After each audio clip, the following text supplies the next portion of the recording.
मान्य सदस्यहरू, अब म मान्य खानेपानी मन्त्री बिना मगरलाई खानेपानी मन्त्रालय सम्बन्धी विनियोजन शीर्षकहरूमाथिको छलफलमा उठेका प्रश्नहरूको जवाफ दिन समय उपलब्ध गराउँदछु।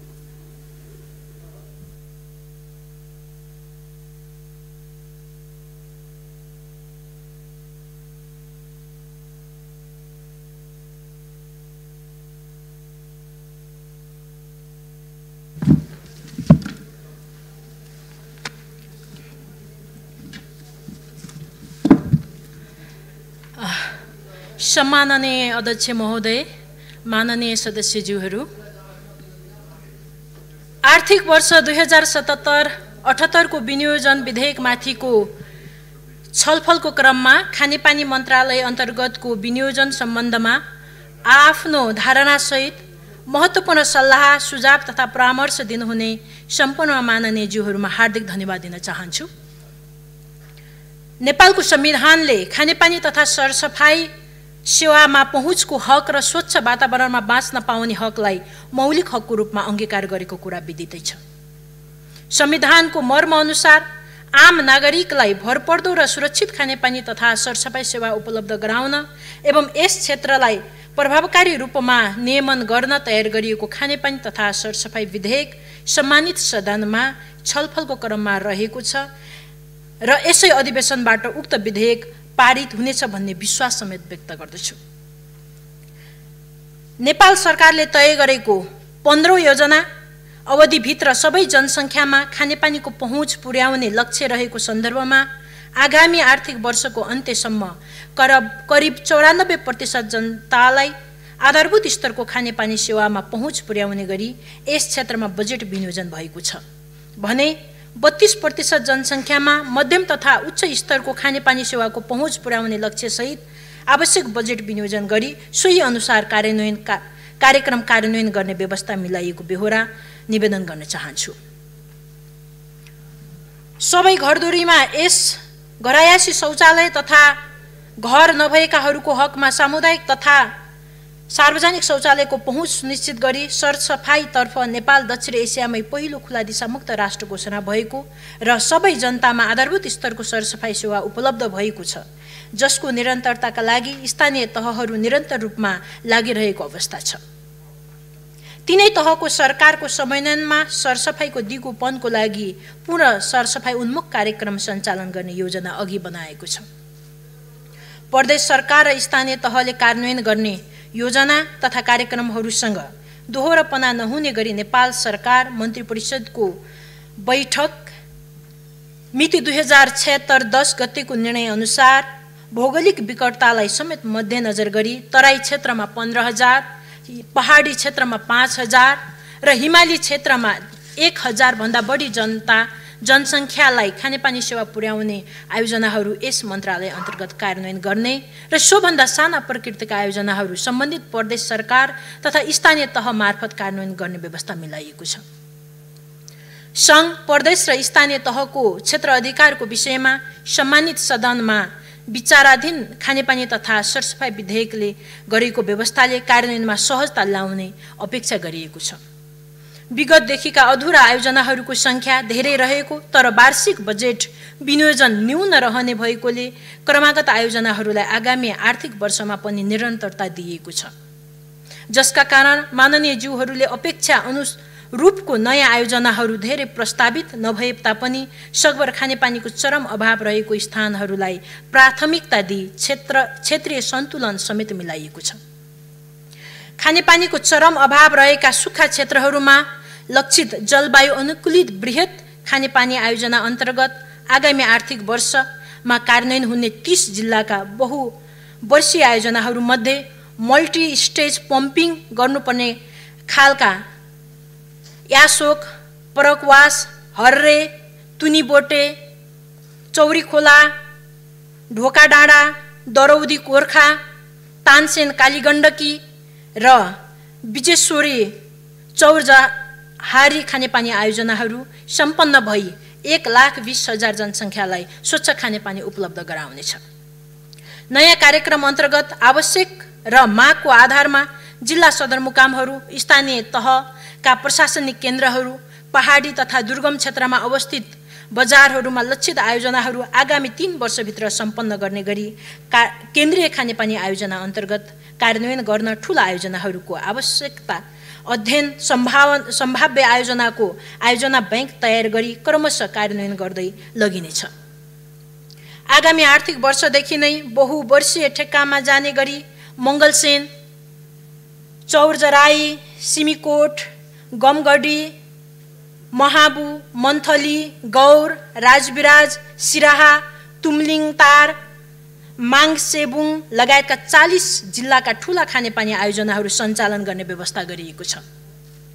यसैगरी नयाँ कार्यक्रम अन्तर्गत प्रादेशिक राजधानीहरू लगायत मध्यम तथा ठूला शहरहरूमा 24 घण्टा नियमित रूपमा स्वच्छ खानेपानी आपूर्तिका व्यवस्था मिलाउन र ढलहरूबाट उत्सर्जित फोहोर पानीलाई प्रशोधन गरी प्रशोधन पश्चात मात्र विसर्जन गर्ने सुनिश्चितता गर्न एकीकृत खानेपानी तथा ढल व्यवस्थापन आयोजना अन्तर्गत प्रदेशका राजधानीहरू लगायत 14वटा मध्यम तथा ठूला शहरहरू हेटौडा, भरतपुर, जनकपुर, वीरगञ्ज, धरान, धनगढी, नेपालगञ्ज, लुम्बिनी सांस्कृतिक नगरपालिका, सुर्खेत, बुटवल, पोखरा, विराटनगर, बिर्तामोड र दमकका सम्भाव्यता अध्ययन गरी आगामी आर्थिक वर्षभित्र उपयुक्त 5वटा आयोजनाहरूको विस्तृत अध्ययन गरिनेछ।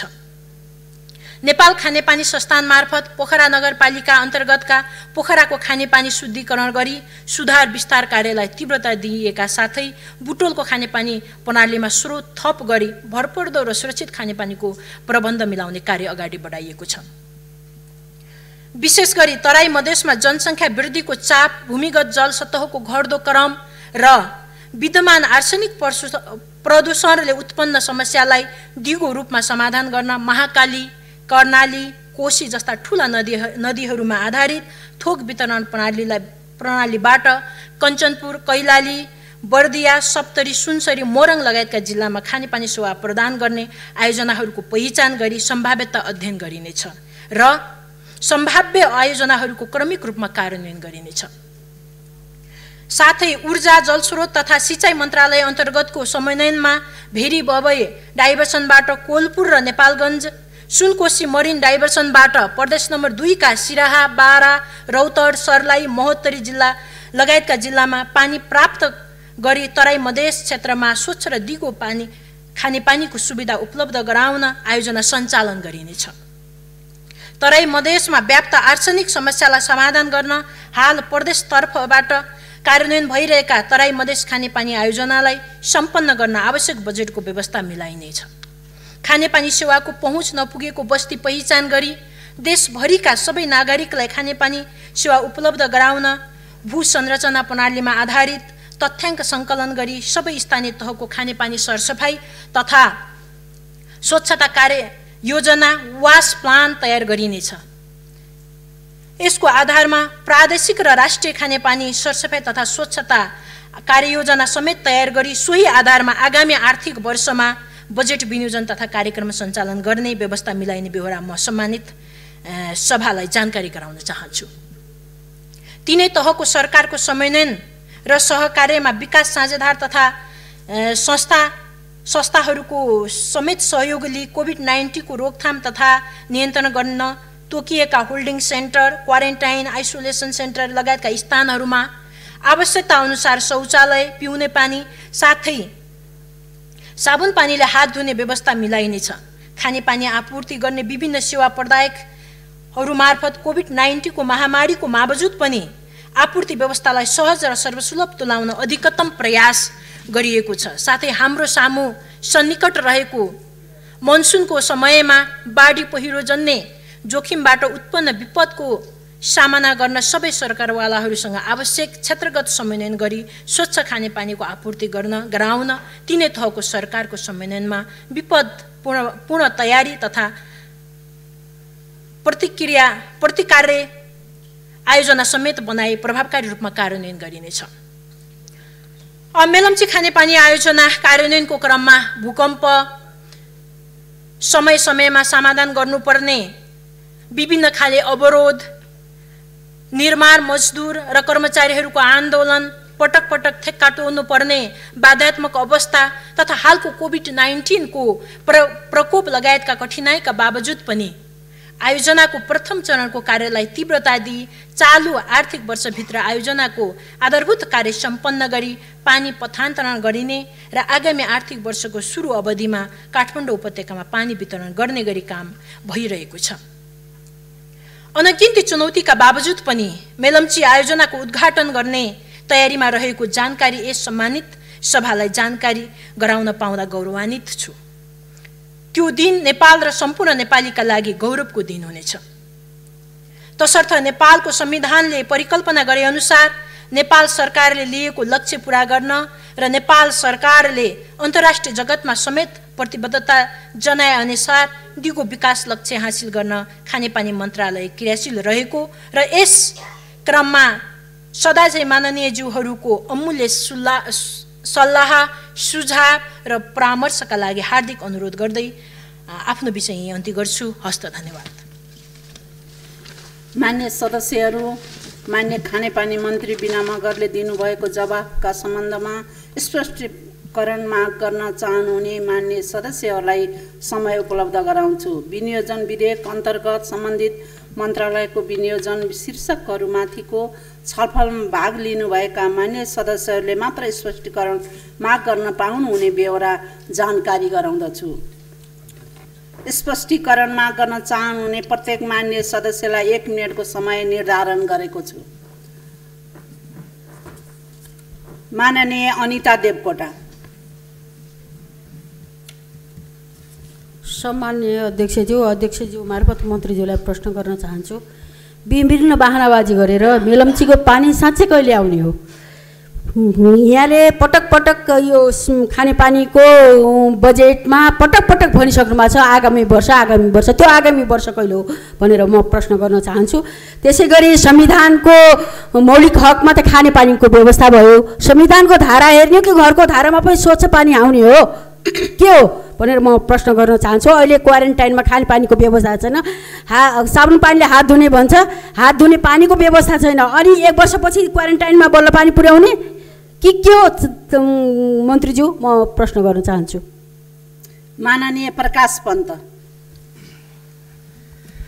सम्माननीय अध्यक्ष महोदय, अब मेलम्चीका कुरा गर्न छोडौँ भनेको थुप्रै भयो। अब पानी पनि आउन सकेन। पानी आउँछ भन्नुभएको छ। त्यो पानी चाहिँ राजधानीवासीको घर घरमा आउने हो कि सुन्दर जलसम्म मात्रै आउने हो त्यो कुरा स्पष्ट छैन। काठमाडौँकै खानेपानी जारको समेत पानी खायो भने बिरामी हुने स्थिति छ। त्यो त्यसलाई कोल्दै हेर्ने हो। र यो पर्याप्त पानीहरू बिना अब शौचालयमा पानीहरू छैन, पिउने पानी छैन। यो बिना कसरी खुला दिशा मुक्त क्षेत्र देश घोषणा गर्न सकिन्छ? यो कागजमा मात्रै घोषणा नगरियोस् भन्न चाहन्छु। धन्यवाद।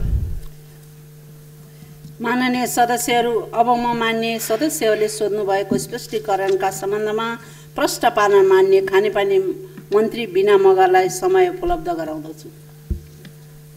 सम्माननीय अध्यक्ष महोदय, माननीय सदस्यज्यूहरूले राख्नुभएको जिज्ञासाको निम्ति म धन्यवाद प्रकट गर्न चाहन्छु। विषय मेलम्ची खानेपानी आयोजनामा गएर ठोकिन्छ, यो स्वाभाविक पनि हो। मेलम्ची खानेपानी आयोजनाले काठमाडौँवासी मात्रै होइन कि सिङ्गो नेपाली जनतालाई पनि थुप्रै निराशाहरू उब्जाएको छ। यसले थुप्रै अन्योलताहरू सिर्जना गरेको छ र यसले थुप्रै आशाहरूलाई निमोठिएको छ। त्यो यथार्थ हो। तर त्यति रहँदै पनि मेलम्ची खानेपानी आयोजना सञ्चालन गर्दाको सुरुवाती चरणबाट र अहिलेसम्म आउँदाखेरि यसले 2 दशक नै लगभग पार गरिसकेको अवस्था छ। र यो बीचमा त्यो यथार्थ पनि हो र यो बीचमा थुप्रै प्रतिबद्धताहरू जाहेर भयो सरकारको तर्फबाट र मन्त्रीज्यूहरूको तर्फबाट सदनमा र अन्य ठाउँमा थुप्रै प्रतिबद्धताहरू जाहेर भइसकेको छ। यो यथार्थ पनि हो र मेलम्ची खानेपानी आयोजनाले अन्योलता र निराशा मात्रै दिइराखेको छ। यो यथार्थ पनि हो। तर अर्को यथार्थता के हो भने मैले अघि नै राखिसकेको छु, हामी यो चालु आर्थिक वर्षभित्रमै खानेपानीको 1 मिलियन 50,000 घरहरूलाई 1 मिलियन 50,000 घरहरूलाई पानी पुर्याउने काम गर्छौँ। र यो 1 मिलियन 50,000 घरहरूलाई पानी पुर्याउने काम गर्छौँ। र यो 1 मिलियन 50,000 घरहरूलाई पानी पुर्याउने काम गर्छौँ। अहिले वितरण गर्ने वैकल्पिक व्यवस्था अनुसारको खानेपानीको कार्यक्रमलाई भौतिक रूपमा हामी सम्पन्न गर्नेछौँ र छिट्टै नै नयाँ आर्थिक वर्षबाट हामी सञ्चालनको प्रक्रिया अगाडि बढाउनेछौँ र तपाईँसँग प्रष्टसँग भन्न पर्दाखेरि लगभग हामी यो असारको पेरिफेरीमा हामी टर्नेलभित्र पानी टेस्टिङको प्रक्रियामा अगाडि बढ्नेछौँ र टेस्टिङ सकिसके पश्चात अनि सुन्दरी जलमा झार्नेछौँ र मान्यज्यूले उठाउनु भए जस्तो सुन्दरी जलमा मेलम्चीको पानी आइसकेपछि यतापट्टिको साइड केयुकेलले वितरण गर्नेछ र केयुकेल सँगै सुन्दरी जलको कामको पार्ट 2 को व्यवस्थापकीय क्षेत्रमा पिआइडीले हेरिराखेको छ र हामीले पिआइडीको कामको अनुगमन पनि निरन्तर गरिराखेका छौँ र सुन्दरी जलमा झरिसकेपछि काठमाडौँवासीको घरमा शुद्ध मेलम्चीको पानी जाने विषयमा म पुनः प्रतिबद्धता जाहेर गर्न चाहन्छु र त्यति धेरै शङ्का र उपशङ्का नगर्नको निम्ति म माननीयज्यूहरूलाई अनुरोध गर्न चाहन्छु। र अब अर्को विषय क्वारेन्टाइनमा र विभिन्न होल्डिङ सेन्टरमा खानेपानी टोयलेट र सरसफाइका विषयहरू उठाउनु भएको छ। मान्यज्यूले कहिलेसम्म सम्पन्न गर्नुहुन्छ भन्ने कुरो गर्नुभएको छ। भर्खरै मैले उहाँलाई जानकारी गराउन चाहन्छु, भर्खरै मात्रै हामीलाई त्यो जिम्मेवारी दिएको छ र यो जिम्मेवारीलाई छिटोभन्दा छिटो कार्यान्वयन गर्ने स्पिडमा हाम्रो मन्त्रालय अगाडि बढेको छ भन्ने कुरो म जानकारी गराउन चाहन्छु र उहाँले भन्नुभयो जस्तो वर्ष नलाग्न सक्छ। यसको स्पिड, यसको आवश्यकता, यसको महत्त्व र अहिलेको महामारीको आवश्यकतालाई परिपूर्ति गर्ने स्पिडमा मन्त्रालय दौडिन सक्छ भन्ने कुरो म तपाईँलाई विश्वस्त दिलाउन चाहन्छु। र अर्को मेलम्ची खानेपानीको विषयमा मैले आफ्नो जिज्ञासा, तपाईहरूले उठाउनुभएका जिज्ञासाहरू राखिसकेको छु र हामीले मुख्यतः नेपालको खानेपानी संविधानत मौलिक अधिकारमा इङ्कित गरिसके पश्चात व्यवस्थापकीय पक्षलाई कसरी मन्त्रालयले सञ्चालन गर्छ भन्ने कुरोमा प्रश्नहरू तिर्स्याउनु भएको छ। यो स्वाभाविकै हो।